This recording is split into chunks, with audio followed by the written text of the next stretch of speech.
رونے کی وجہ آیا ہے آپ رونے سے باز کیوں نہیں آ رہے ہیں, رونے سے خاموش کیوں نہیں ہو رہے ہیں؟ تو قسم خدا کی دوستو اپنے ذہن کو حاضر رکھو. حضرت امام حسین نے جواب دیا تھا, قسم خدا کی او جبریل امین میرے رب سے کہو, میرے مولا سے کہو کہ تیرے محبوب کا نوازا اس وقت تک رونے سے باز نہیں آئے گا, اس وقت تک رونے سے خاموش نہیں ہوگا, اس وقت رونے سے چپ نہیں ہوگا جب تک مولا مجھ سے یہ وعدہ نہ کر لے کہ میرے نانا کی تمام گنہگار امت کی مغفرت کر کے.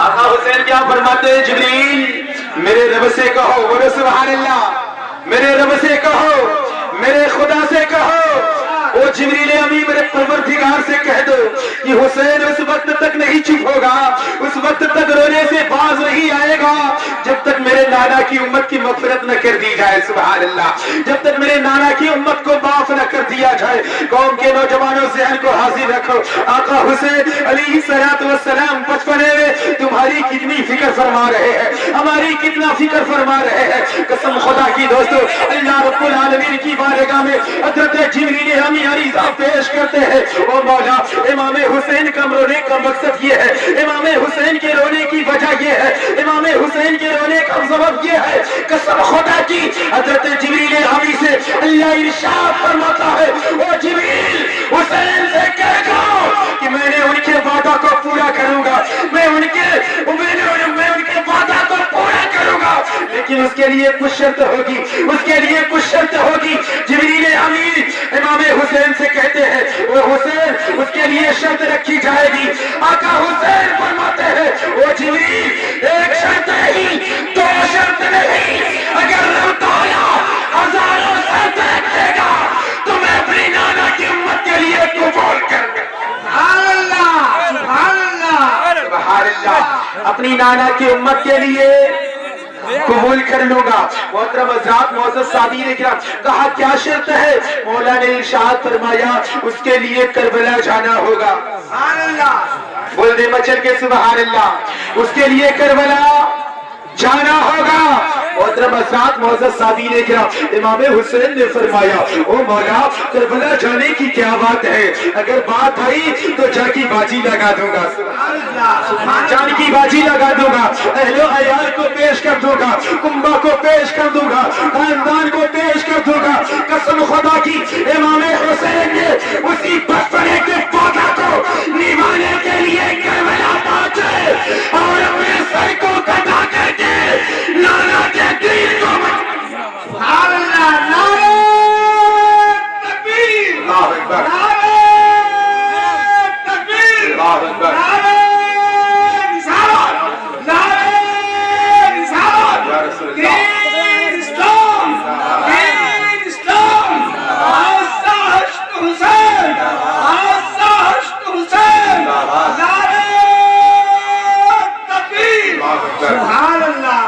دین محمد کو بچا لیا, عظمت دین محمد کو بچانے کے لیے, بول دیں آپ سبحان اللہ, عظمت دین محمد کو بچانے کے لیے, عظمت دین محمد کو بچانے کے لیے, عظمت دین محمد کو بچانے کے لیے, عظمت دین محمد,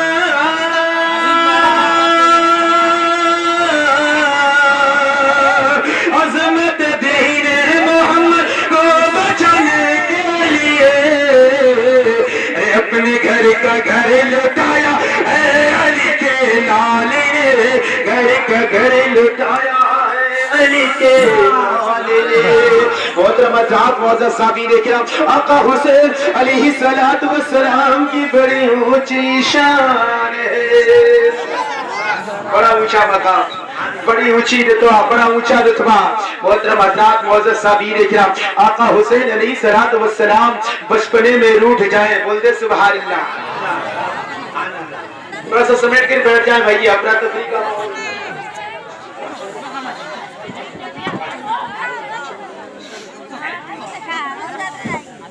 درود پاک پڑھ لیں، اللہم صلی اللہ. سبحان اللہ. بغداد والے آقا کہ یہ دیکھیے کرامت، فرما کے کم بِإِذْنِی مردہ جلا رہے ہیں، فرما کے کم بِإِذْنِی مردہ جلا رہے ہیں. محترم حضرات، معزز صابرین کرام، سرکار غوث اعظم رضی اللہ تعالیٰ عنہ کی بڑی بڑی کرامتیں آپ لوگوں نے سنا ہوگا. سرکار غوث اعظم مردوں کو زندہ کر دیا کرتے تھے، مردوں کو زندہ کر دیا کرتے تھے. محترم حضرات، معزز صابرین کرام، کبھی کم بِإِذْنِ اللہ فرماتے تو مردہ زندہ، کبھی اللہ کی بارگاہ میں دعا کرتے مردہ زندہ. لیکن ایک کرامت آؤ میں تمہیں دکھاتا ہوں، بولو سبحان اللہ. تھوڑا سا بول کر کے 5 منٹ کا وقت، انشاءاللہ اگر 5 منٹ سے آگے گیا نا تو میرا کالر پکڑ لینا، ٹھیک ہے. سرکار غوث اعظم رضی اللہ تعالیٰ عنہ کی ایک کرامت بڑی مشہور کہ جو دن میں ایک بار سرکار غوث اعظم سے مصافحہ کر لے اسے اس دن موت نہیں آتی. سبحان اللہ، سبحان اللہ. اسے اس دن موت نہیں آتی. ایک ضعیفہ تھی اس زمانے میں، سرکار غوث اعظم رضی اللہ تعالیٰ عنہ کی حیات زندگی میں اس کے پاس ایک ہی بیٹا تھا. بس اس نیت سے روزانہ ذاتی سرکار غوث اعظم کی بارگاہ میں مصافحہ کرا کے لاتی کہ یہ میرا بیٹا مجھ سے پہلے دنیا سے نہ جانے پائے. کیوں؟ اس لیے کہ یہی میرے بڑھاپے کی لاٹھی بنے گا، یہی میرے بڑھاپے میں جب میری آنکھیں روشنی کمزور ہو جائے گی تو میری آنکھوں کی روشنی بنے گا، میرے بڑھاپے کا سہارا ہوگا. اسی آسنا میں وہ روزانہ سرکار غوث اعظم کی بارگاہ میں جاتی، مصافحہ کرا کے واپس آ جاتی. اب اس کو اطمینان ہو جاتا، سکون ہو جاتا کہ اب اسے موت نہیں آئے گی. اتفاق دیکھے کہ بیٹا ایک دن مر گیا. اللہ اللہ، بیٹا ایک دن مر گیا. تو محترم حضرات، معزز صابرین کرام، اسے یقین نہیں ہو رہا کہ میرا لال مر گیا. اس نے دودھ پلانے کی کوشش کی، دودھ نہیں پیا، آنکھیں نہیں کھول رہا، کچھ بول نہیں رہا. تو اپنے اڑوس اور پڑوس کے لوگوں کو بلائی اور کہنے لگی یار دیکھو تو صحیح، آج میرا لال کچھ بولتا نہیں، دودھ پیتا نہیں، آنکھیں کھولتا نہیں. لوگوں نے دیکھا، کہنے لگا بوڑھی، او ضعیفہ، او عورت، تو کیا کہتی ہے؟ یہ تو مر چکا ہے. اللہ اللہ، یہ تو مر چکا. تمام لوگوں کی توجہ چاہتا ہوں علماء اہل سنت کی، یہ تو مر چکا ہے. وہ کہتی یار مرے گا کیسے؟ یہ تو آج بھی مصافحہ کر کے آیا. یہ مرے گا کیسے؟ یہ تو آج بھی مصافحہ کر کے آیا ہے. محترم حضرات، معزز صابرین کرام، اسے سکون نہ ملا، اطمینان نہ ملا تو اور بڑے بڑے بلائے جیسے آپ ہیں، ایسے لوگوں کو بلائی. کہا دیکھیے تو صحیح، میرا لال آج بولتا نہیں ہے، دودھ پیتا نہیں، کچھ کھاتا نہیں، بولتا نہیں، آنکھیں کھولتا نہیں. تو دیکھا تو کہا یہ تو مر چکا ہے. کہا یار مرے گا کیسے؟ یہ مرے گا کیسے؟ محترم حضرات، معزز صابرین کرام، سب لوگوں نے جب یہی کہا تو اسے کچھ نہ نظر آیا، غوث اعظم کی بارگاہ نظر آئی. بولو سبحان اللہ. غوث اعظم کی بارگاہ نظر آئی تو اپنے سینے سے لگائی اور غوث اعظم کی بارگاہ کی جانب چل دی. بولے سبحان اللہ. قسم خدا کی دوستو، جب اس مقام پہ پہنچی، اس دربار میں پہنچی تو کیا دیکھتی ہے کہ غوث اعظم کا ایک کھیل، ایک واقعہ آپ لوگوں نے سنا ہوگا کہ غوث اعظم بچوں کو کبھی کہتے مر جاؤ تو سب مر جاتے. جی سب مر جاتے، اور کہتے کہ سب زندہ ہو جاؤ تو سب زندہ ہو جاتے، زندہ ہو جاتے. یہی چل رہا تھا. وہ عورت پہنچی تو دیکھا، کہا بڑا گولڈن چانس ہے. سبحان اللہ، بڑا اچھا چانس ہے. اگر میرا لال مرا بھی ہوگا، اس مرے ہوئے بچوں کے بیچ میں لٹا دوں تو سب بچے زندہ ہوں گے تو میرا لال بھی زندہ ہو جائے گا. سبحان اللہ. قسم خدا کی دوستو، اس لالچ میں، اس آسنا میں اپنے بچے کو اسی مردے بچوں میں، مرے ہوئے بچوں کے بیچ میں لٹا دیتی، چھپ کر کے دیکھ رہی ہے. قسم خدا کی دوستو، قسم خدا کی، سرکار غوث اعظم رضی اللہ تعالیٰ عنہ کی نگاہ ولایت دیکھ رہی تھی. سبحان اللہ، نگاہ ولایت دیکھ رہی تھی وہ عورت کیا کر رہی ہے. لیکن جیسے ہی سرکار غوث اعظم رضی اللہ تعالیٰ عنہ نے ارشاد فرمایا سب زندہ ہو جاؤ، تو سب تو زندہ ہو گئے لیکن اس کا لال پڑا رہا. اللہ اللہ، اس کا لال پڑا رہا توجہ آپ لوگوں کی، اس کا لال وہاں پہ پڑا رہا۔ محترم حضرات، معزز صحابین کرام جب سب اٹھ کے کھڑے ہو گئے تب اسے یقین ہو گیا میرا بیٹا مر گیا۔ اللہ اللہ، تب وہ رونے لگی، چلانے لگی، چیخنے لگی، ہائے میرا لال مر گیا، میرا بیٹا مر گیا، میرا لتے دیگر مر گیا۔ تو غوث اعظم ارشاد فرماتے، جملہ نوٹ کرو، غوث اعظم ارشاد فرماتے، او بوڑھی عورت، تیرا بیٹا میرے مارنے سے نہ مرا، یہ تو پہلے سے مرا ہوا تھا۔ سبحان اللہ، بچل جاؤ یار، یہ تو پہلے سے مرا ہوا تھا۔ اب اس کا عقیدہ دیکھیں حضور، اس کا عقیدہ دیکھیں، وہ کہنے لگی سرکار آخر مرا تو مرا کیوں؟ مرا تو مرا کیوں؟ مرا کیوں؟ کہا کیا مطلب؟ کہا سرکار آج بھی آپ سے مسافہ کر کے گیا ہے۔ سبحان اللہ، آج بھی آپ سے مسافہ کر کے گیا تھا، تو پھر کیوں مر گیا؟ غوث اعظم کو رحم آ گیا۔ سبحان اللہ، غوث اعظم کو رحم آ گیا۔ سرکار غوث اعظم رضی اللہ تعالیٰ عنہ نے اپنے دست مبارک کو آسمان کے جانب اٹھایا۔ سبحان اللہ، سبحان اللہ، دست مبارک کو آسمان کے جانب اٹھایا، بولتے سبحان اللہ، اٹھایا اور اٹھا کر کے بچے کی جسم میں ٹچ کیا، بچہ زندہ ہو گیا۔ سبحان اللہ، بچہ زندہ ہو گیا۔ لوگ بیٹھے ہوئے کہا سرکار یہ کیا معاملہ ہے؟ مردہ زندہ کرنا کوئی نئی بات نہیں ہے، اس لیے کہ بہت سارے مردہ کو زندہ کرتے ہم لوگوں نے دیکھا ہے سرکار، لیکن زندہ کرنے کا انداز الگ ہوتا تھا۔ کبھی آپ کو منزل اللہ کہتے تھے تو مردہ زندہ ہو جاتا، کبھی گھر کی بارگاہ میں دعا کرتے تو مردہ زندہ ہو جاتا، کبھی دعا کرتے تو مردہ زندہ ہوتا، کبھی ٹھوکریں لگاتے تو مردہ زندہ ہوتا۔ لیکن حضور یہ کیا معاملہ ہے کہ آج اس بچے کو زندہ کرنے کے لیے آپ نے ہاتھ کو بلند فرمایا ہے، آسمان کے جانب اٹھایا ہے، پھر بچے کو جسم میں ٹچ کیا ہے، تب بچہ زندہ کی ہو رہا ہے۔ تو سرکار غوث اعظم ارشاد فرماتے ہیں، وہ لوگوں سنو تو صحیح، اس کی روح کو فرشتہ لے کر کے جا رہا تھا، اس کی روح کو فرشتہ لے کر کے جا رہا تھا، میں نے اپنے ہاتھ کو اٹھایا اور اس فرشتے سے لو لیا، اس بچے کے جسم میں ڈالا، تب بچہ اب سکتا۔ سبحان اللہ، نعرہ تکبیر، نعرہ تکبیر، نعرہ رسالت، یا رسول اللہ، نعرہ رسالت، دین اسلام، زندہ باد، دین اسلام، زندہ باد، بادشاہ عشق حسین، زندہ باد، بادشاہ عشق حسین، زندہ باد، حضور غوث پاک، حضور غوث پاک، زندہ باد۔ سبحان اللہ، سرکار غوث اعظم بیٹھے زمین پر، بولو سبحان اللہ، کہاں بیٹھے؟ زمین پر، اور ہاتھ اٹھائے تو آسمان پر، بول دے یا سبحان اللہ، ہاتھ اٹھائے تو آسمان پر۔ اب آپ اندازہ لگا جب آقا حسین کے غلاموں کے عالم ہے تو مولا حسین کا عالم کیا ہوگا؟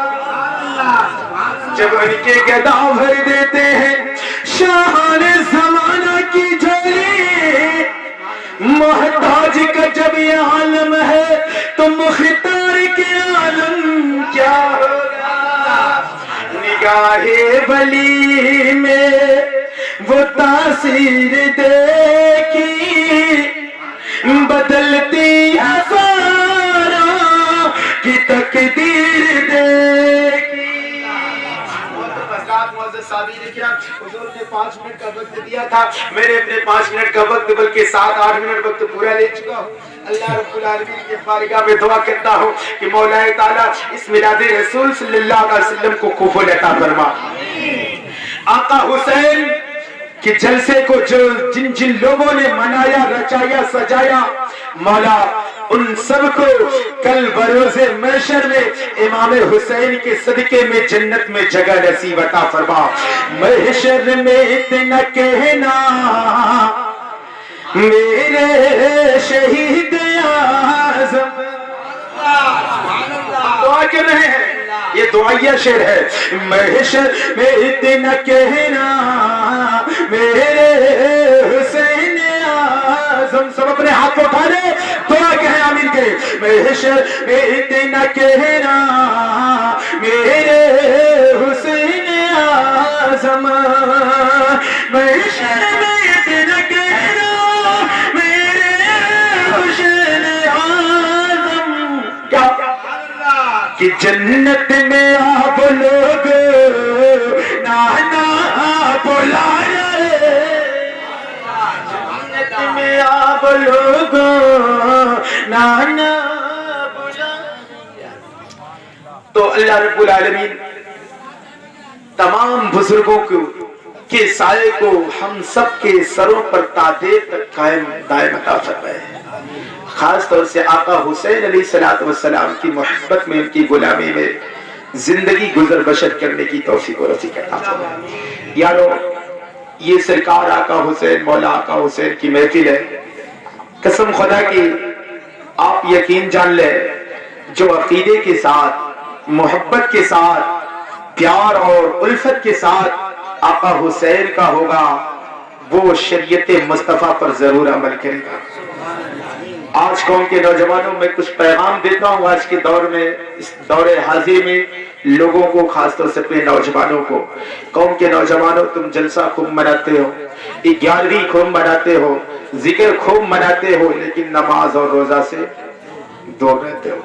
تو میں آپ کو پیغام دینا چاہتا ہوں کہ جس امام نے سجدے میں رہ کر کے اپنے سر کو کٹا دیا، جس امام نے سجدے میں رہ کر کے اپنے سر کو کٹا دیا، آج اس کا غلام بے نمازی ہو، اس کا غلام نمازوں سے دور ہو، روزہ سے دور ہو، شریعت مصطفیٰ سے دور ہو، یہ ناممکن ہے۔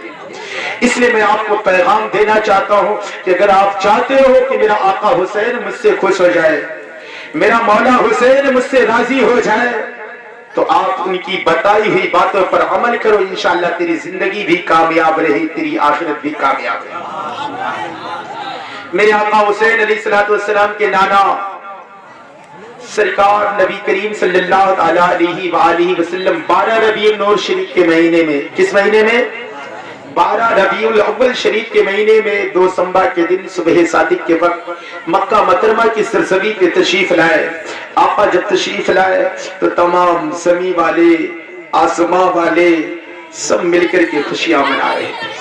ہم غلام مصطفیٰ ہیں، اور یہاں ہی تک محدود نہیں ہے، بلکہ رب کائنات بھی خوشی منا رہا تھا، اور تمام اپنے مخلوق کو حکم دے رہا تھا، وہ زمین والے، وہ آسمان والے، وہ جہاں والے، میرا محبوب دنیا میں جا رہا، سب خوشیاں مناؤ، سب خوشیاں مناؤ، دیواروں در سجاؤ، سرکار آ رہے ہیں، مل کر خوشی مناؤ، سرکار آ رہے ہیں۔ تمام لوگ درود و سلام کا نذرانہ عقیدت پیش کر رہے تھے۔ آئیے ہم اور آپ بھی کھڑے ہو جائیں، اپنے نبی آخر زمان صلی اللہ علیہ وسلم کے بارے میں